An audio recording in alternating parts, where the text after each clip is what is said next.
وقتی که به دوزخ این کافرها و منافقا را، این فاسقا و عرقخورا را که میاندازند، دوزخ پوست اونها را سوزاندن میگیرد، پوست اونها را میسوزاند.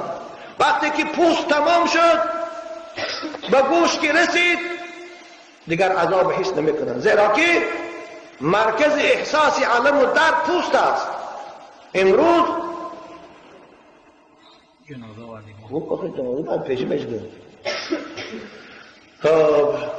امروز علم اثبات کرده است که موضع مرکز احساس علم در این پوست است. چون خداوند در این آیه کریمه کلما نضجت جلودهم، هر باره که سوزانیده شود پوستای دوزخیان را، بدلناهم جلودا غیرها، ما پوستی نو جای وید پیدا میکنیم. برای چی؟ لیذوقوا العذاب، تا اینکه عذاب همیشگی چشیده است.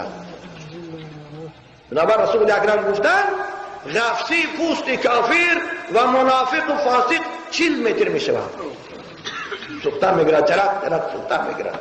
تمام که شد درد تمام می شود، پوست که تمام شد درد هم تمام می شود. باز خداوند از سر پوست نو پیدا میکنه. برای چی؟ برای که عذاب باید همیشگی چشد. اگر اینجا سوال وارد می شود که آخر اگر قرآن کلام خدا نباشد، اگر محمد پیغمبر خدا نباشد، وای از کجا میدانست در اصل 6 و 7 که مرکز احساسی درد پوست است؟ از کجا میدانست؟ چون محمد اگر پیغمبر خدا نمیباشد، جای کلما نضجت جلودهم بدلناهم جلودا ده، کلما نضجت لحومهم نگفت، کلما نضجت عظامهم نگفت، پوست ذکر کرد. برای که درد پوست، من همه اپراسم جراحی میکنن، پوست که چاک کنن یا نیمه کنن، دیگر گوش درد حس نمیکنه. از این معلوم شد که محمد نه مدرسه خوانده بود، نه تکمیل اختصاص در مسکو و واشنگتن خوانده بود، وای پیغمبر بود، وای خدا معلومش کرده بود، خدا او را دانا کرده بود، خدا او را تربیت کرده بود. تواییم دائما عرب میخوند. یک روز در هوشیاریش به نزد من آمد و گفت 10 سامانی ته. گفتم چی کار میکنی؟ گفت کار دارم. من فهمیدم که برای عرب میگوید، به او پول ندادم، او سخنانی بد گفته خسته رفت، خفه شد، بابایشان من گناهگارم. برادر عزیز، خداوند شما را نگه دارد و دولتتان زاید کند. خوب تقایی هم سیلی رحم است. وظیفه شما این است که با ملایمی، با زبان شیرین و اخلاق خوب او را نصیحت کنید، او را فهمانید از این راه بدی که گرفتار شده است، میزدگی، عرق نوشی، بازایستن. این وظیفه شماست. در خداوند برای این تقاری شما را هم روز قیامت اگر خاموش ایستاد نصیحت نکنید میپرسد. بنابر با ملایمی، با خوبی او را فهمان، زیان و ضرر عرق نوشی را فهمان، چی در اخلاق زیان دارد، چی در عایدش زیان دارد، چی در اقتصادیات زیان دارد، آخر چی در ایمان زیان دارد، به اینها فهمانش. اگر خوب اصلاح شد و قبول کرد، نور بالای نور از فایده شما هم هست، فایده تقاتان هم هست. لیکن اگر قبول نکرد، این صورت گناه در گردن خودش است، مسئولیت از ذمه شما ساقط است. لیکن به خاطر او 10 سونه که از شما میپرسد، اگر در حالت هوشیاریش بود، او رو میدادی، خوب بود. میگویی با تقایم پول من به تو میتیم، لیکن من باید عرق ننوشی، من راضی نیستم. وقتی که میدادی، اگر میفهمی که به اون پول شما عرق نوشیده است، آینده دیگر نتید، دیگر پول صدام نتیش کنم. اما شاید اون پول یکم کار دیگر داشته باشد، این صورت سیده رحمش دادن شما خوب بود، شما ثواب میگرفته. انشاءالله در اینجا هم که به گمان شما او پول شما را در معصیت صرف میکند، به این آیه کلمه عمل کردید که ولا تعاونوا علی الاثم والعدوان. خدا میگه ای مومنها بر گناه و تجاوز یکدیگر یادم نکنید.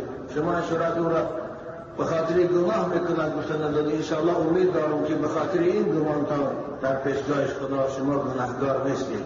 لیکن نصیحت او را دوام دهید. اگر الله حاجت باشد حاجتاش برای در وقتهای هوشیاری شد، لیکن نصیحت کنید. شاید این قول دادن شما سبب میشد که او گپ شما رو بگیرید، اون نصیحت شما رو بگیرید، به همین از عرق نوشی باز میست. در اسلام مؤلفة القلوب گفتگی یک گروه هست، یعنی بعض فاسقا، بعض بدبختا، بعض مشرکان رو خداوند در اول پیغمبر اجازت داد که اونها رو یک پول مال تیاد از حساب بیت المال به خاطر آنکه دلاشان به اسلام مایل شود و اسلام رو دوست دارد و محبت اسلام در دلاشان پیدا شود و از اون راهشان بازگردند.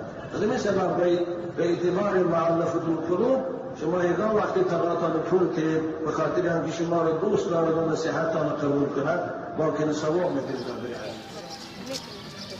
بابا گامروزی اچردک بود کشال میمری سب سوی بیدنمی راست بزبره خوار شون پدر مدرمیا گلو را ما پدر مید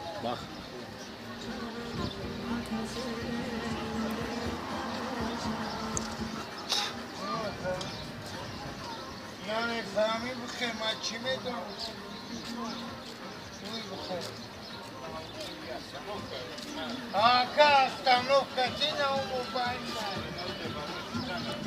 آقا بودتا چنور دای مایل آقا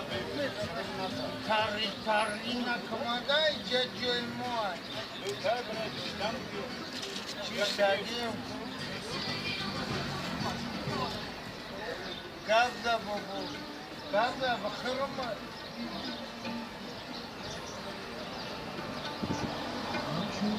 ما خطیه کم گفته بخیرم نمیره کم شد جام و خلوص شود اچوفم سلام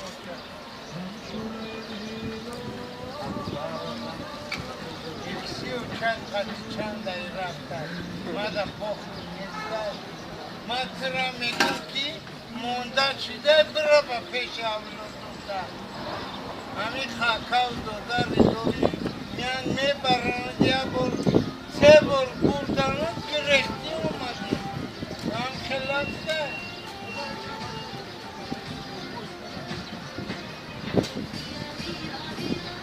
با کمی تکومی دیگر را بول رسول اکرم عرقه فانها ام الخبائث مادری همه پلیدی ها گفته قومای ورزا. من میدونم که در جای شما عرق نوشی ماده شده است. اگر که من اینجا نباشم خیشم محمد خبرش به من میرم شما رو توی هاتون به عرق نمیشود. حالا انشاءالله جنازه هاتون عرق ریختی بکن نکنید تا روزه بشود. خوب این من مسئولیتی پیشوایی من به شما میگویم اختیارتان خواه قبول کنید خانه. رسول اکرم میگه فانها ام الخبائث سرچشمه تمام پلیدی ها این عرق هست. عرق نوش بعد از نوشیدن حقارت نکنه. عرق نوش بعد از نوشیدن دخترش که تنیستن از همین ورزا به شما من به سوال رفتن یک سوایی خواهر خودش که تنیستن در حالت مستی سوایی خواهرزادی خودش تجاوز کرد از همین ناحیه شما. برای شخص یاقین شنیدین همین خودش کفایه است که از همین پلید خودش نگه دارم. آدم کشی ها از علم نوشیست. من تلویزار دون شاوه که گمه خبرداد این رده پدر دختری 3 ماهه حامل داری خوش در حالت مستی بکار دست کش. پدر 18 سال دادن 18 سال ترمت کرد اما این نمیتواند دیگر داغی وی از وی دور کنند. بنابر عرق خدا حرام لبا تاکید نکنم کدام یک مسلمانه کدام اگر 100 سال به نکاح گرفته باشه عرق نوشیده باشه نکاحات هم ایسر کنه و الا نکاحات هم بردش دیگر فرزندان نشتگی تو والله که حرامی هست.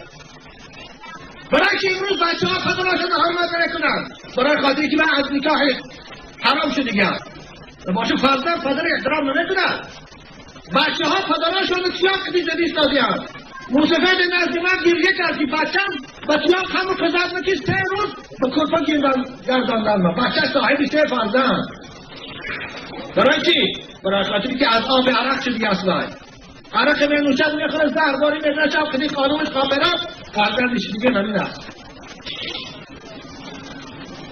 حضرت حسین ایاز میگوید در کتاب الکبائر حکایت میکنه شمس الدین ذهبی یک آدم فرزندش وفات میکنه، فرزندش 5 ساله 6 ساله 10 ساله است، میگه مانند ماه خوشرو بود، موش مانند شب مشک سیاه بود، دیگه قضا کرد مرده دفنش کردم. شما بچه هاتون چند سیگور کردی هستی 5 سال و 10 سال شما اسمان نامدی دفنش کردم. میگه در خواب بعد از چند روزه بچه رو میگه در خواب دیدم شب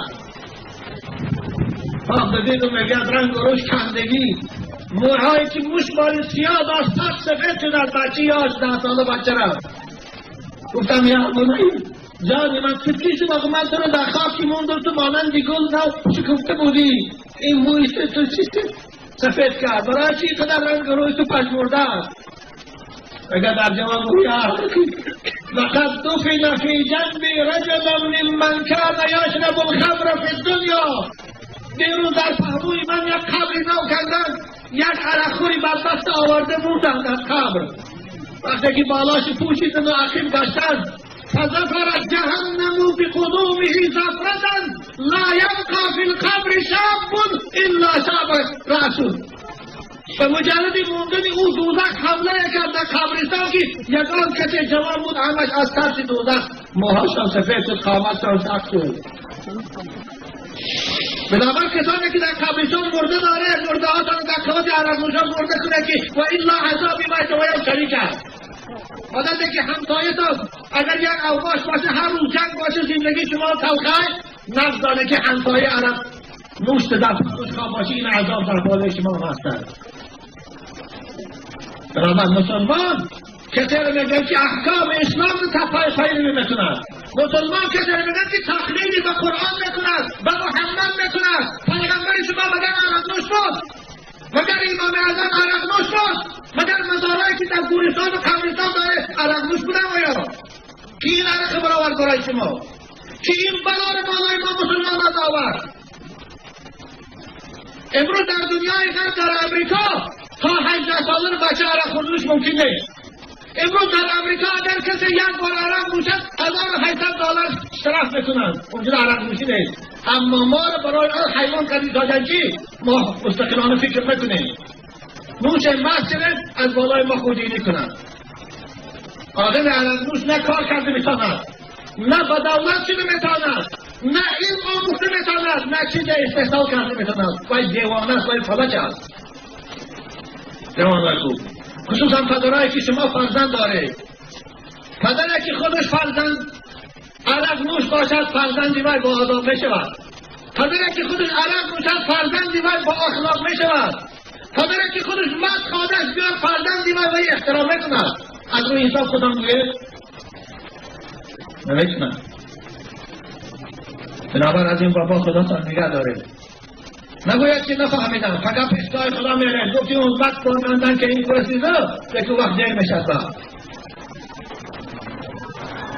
اسلام. از نظر اسلام قوای عزیز در یک پیاله اگر میزد باشد، در یک پیاله عرق باشد، یک آدم گلوش اوقات گرفت، اسلام اجازت میده نوشیدن کشا و اما نوشیدن عرق اجازت نمیده. خدا فهمید پلیدی جشتون. بنابر عرق خدا حرام لبا تاکید میکنم. کدام یک مسلمانه کدام اگر 100 سال به نکاح گرفته باشه عرق نوشیده باشه نکاحات هم ایسر کنه و الا نکاحات هم بردش میگن. فرزندان نشتگی تو والله که حرامی است. برای که امروز بچه ها پدراشون حرمت نکنن برای خاطری که من از نکاح حرام شده گم باشه فرزند پدر احترام نمیکنن. بچه ها پدراشون سیاه کدی جدیست دادی هم موسفید نزد من گریه کردی بچم بچیان خمو پزد نکی 3 روز به کرپا گرداندن ما بچه صاحبی 3 فرزند. برای چی؟ برای خاطری که از آب عرق شدی اصلا عرق می نوشد میخوره زهرداری میدن شب کدی قانونش کاملا فرزندش دیگه نمین است. حضرت حسین ایاز میگوید در کتاب الکبائر حکایت میکنه شمس الدین ذهبی یک آدم فرزندش وفات میکنه، فرزندش 5 ساله 6 ساله 10 ساله است، میگه مانند ماه خوشرو بود، موش مانند شب مشک سیاه بود دیگه قضا کرد مرده دفنش کردم. شما بچه هاتون چند سیگور کرد دیگه 35 سال و 10 سال شما اسمان نامده دفنش کردم میگه در خواب. بعد از چند روزه بچه رو میگه در خواب دیدم شب خواب دیدم میگه رنگ و روش کندگی موهایی که موش مال سیاه داشت سفید شد از بچه 11 سال بچه را. گفتم یا امونایی جانی من فکری شد اگه من تو رو در خواب که موندم تو مانندی گل نو شکفته بودی این مویست تو چیست سفید کرد برای چی قدر رنگ روی تو پشمرده است. اگر در جواب گویا لقد دفن فی جنب رجل ممن کان یشرب الخمر فی الدنیا. دیروز در پهلوی من یک قبری نو کردن یک عرقخوری بدبخت آورده موندن در قبر. وقتی که بالاش پوشیدن و عقیم گشتن فظفر جهنم بقدومه زفرة لا يبقى في القبر شاب الا شاب رسول. که به گمان شما و پول شما را در معصیت صرف میکند به این آیه کلمه عمل کردید که ولا تعاونوا علی الاثم والعدوان. خدا میگه ای مومنها بر گناه و تجاوز یکدیگر یادم نکنید. شما اشارت او را به خاطر گناه میکند گفتند انشاءالله امید دارم که به خاطر این گمان تا در پیشگاه خدا شما گناهگار نیستید لیکن نصیحت او را دوام دهید. اگر الله حاجت باشد حاجتان شما را در وقتهای هوشیاری شد لیکن نصیحت کنید. شاید این قول دادن شما سبب میشد که او گپ شما را میگیرید اون نصیحت شما را میگیرید به همین از عرق نوشی باز میست. در اسلام مؤلفة القلوب گفتگی یک گروه هست.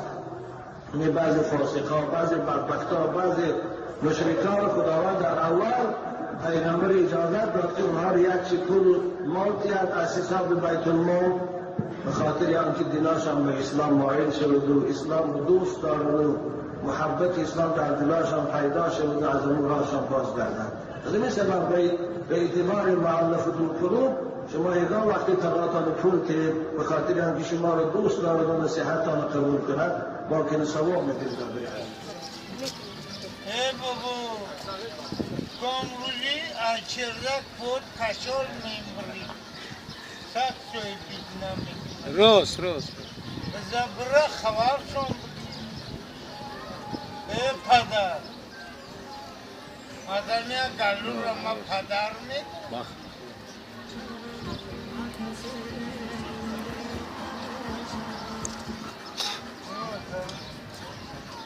یعنی فهمی بخیر ما چی میدونم روی بخیر آقا استانوف کسی نمو باید آقا بودتا چنور دای مایی آقا تاری نکمدای ججوی موی چی شدیم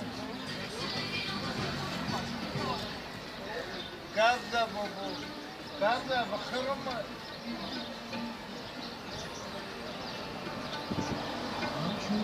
ما خطی کم گازده کم بخیرم نمیره گم شد جون مخلص شود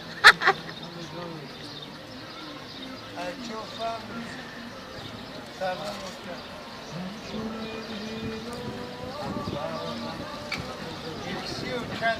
چند دایی رفتن مادم بخور نیستن ما ترا میگم که مونده شده برا با پیش اولو دوستن همین خاکاو دوداری دوری میان میبرن یا بر سه بر بردنون که رشتی اومدی هم خلاف ده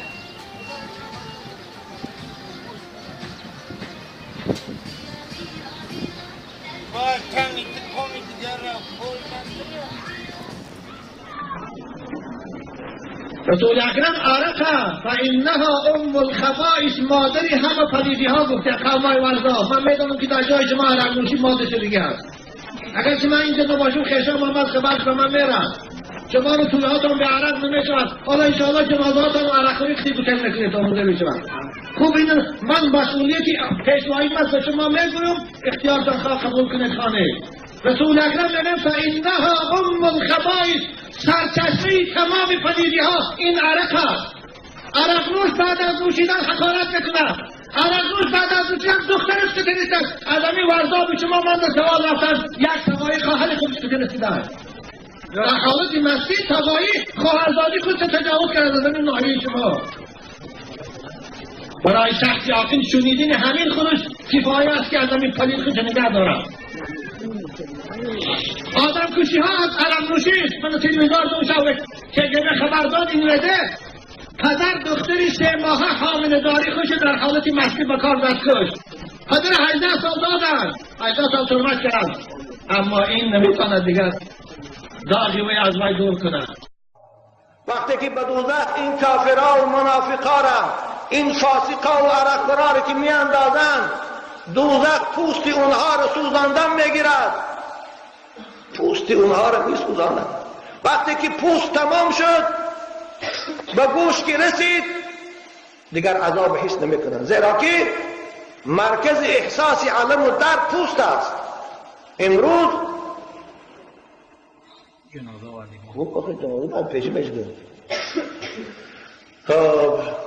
امروز علم اثبات کرده است که موضع مرکز احساس علم در این پوست است. چون خداوند در این آیه کریمه کلما نضجت جلودهم، هر باره که سوزانیده شود پوستای دوزخیان را، بدلناهم جلودا غیرها، ما پوستی نو جای وید پیدا میکنیم. برای چی؟ لیذوقوا العذاب، تا اینکه عذاب همیشگی چشیده است. بنابر رسول اکرم گفتن غفصی پوست کافر و منافق و فاسق 40 متر می شود. سوختن میگیرد، چرک سوختن میگیرد. تمام که شد درد تمام می شود، پوست که تمام شد درد هم تمام می شود. باز خداوند از سر پوست نو پیدا میکنه. برای چی؟ برای که عذاب باید همیشگی چشد. اکنون اینجا سوال وارد می شود که آخر اگر قرآن کلام خدا نباشد، اگر محمد پیغمبر خدا نباشد، وای از کجا میدانست در اصل 6 و 7 که مرکز احساسی درد پوست است؟ از کجا میدانید؟ چون محمد اگر پیغمبر خدا نمیباشد جای کلما نضجت جلودهم بدلناهم جلودا ده، کلما نضجت لحومهم نگفت، کلما نضجت عظامهم نگفت، پوست ذکر کرد. برای که درد پوست، من همه افرانسم جراحی میکنن، پوست که چاک کنن یعنی میکنن دیگر گوش درد حس نمیکنه. از این معلوم شد که محمد نه مگنیستد خوانده بود، نه تکمیل اقتصاد در مسکو و واشنگتن خوانده بود، وای پیغمبر بود، وای خدا معلومش کرده بود، خدا او را دانا کرده بود، خدا او را طبیب کرده بود. تواییم دائما عرب میخون. یک روز در هوشیاریش به نزد من آمد و گفت 10 سامانی ته. گفتم چی کار میکنی؟ گفت کار دارم. من فهمیدم که برای عرب میگوید، به او پول ندادم، او سخنانی بد گفته خسته رفت، خفه شد، بابایشان من گناهکارم. برادر عزیز، خداوند شما را نگه دارد و دولتتان زاید کند. خوب تقایی هم سیلی رحم است. وظیفه شما این است که با ملایمی، با زبان شیرین و اخلاق خوب او را نصیحت کنید، او را فهمانید از این راه بدی که گرفتار شده است، میزدگی، عرق نوشی، باز ایستد. این وظیفه شماست. در خداوند برای این تقایی شما را هم روز قیامت اگر خاموش ایستاد و نصیحت نکنید میپرسد. بنابر با ملایمی، با خوبی او را فهمان، زیان و ضرر عرق نوشی را فهمان، چی در اخلاق زیان دارد، چی در عایدش زیان دارد، چی در اقتصادیات زیان دارد، آخر چی در ایمان زیان دارد، به اینها فهمانش. اگر خوب اصلاح شد و قبول کرد، نور بالای نور از فایده شما هم هست، فایده تقاتان هم هست. لیکن اگر قبول نکرد، این صورت گناه در گردن خودش است، مسئولیت از ذمه شما ساقط است. لیکن به خاطر او 10 سونه که از شما میپرسد، اگر در حالت هوشیارش بود، او رو میدادی، خوب بود. بگید تقایم پول من به تو میتیم بود، بگی مبادا عرق ننوشی، من راضی نیستم. وقتی که میدادی اگر میفهمی که به اون پول شما عرق نوشیده است، آینده دیگر نته، دیگر پول صدام نتش کنم. اما شاید اون پول یکم کار دیگر داشته باشد، این صورت سیده رحمش دادن شما خوب بود، شما ثواب میگرفته. انشاءالله در این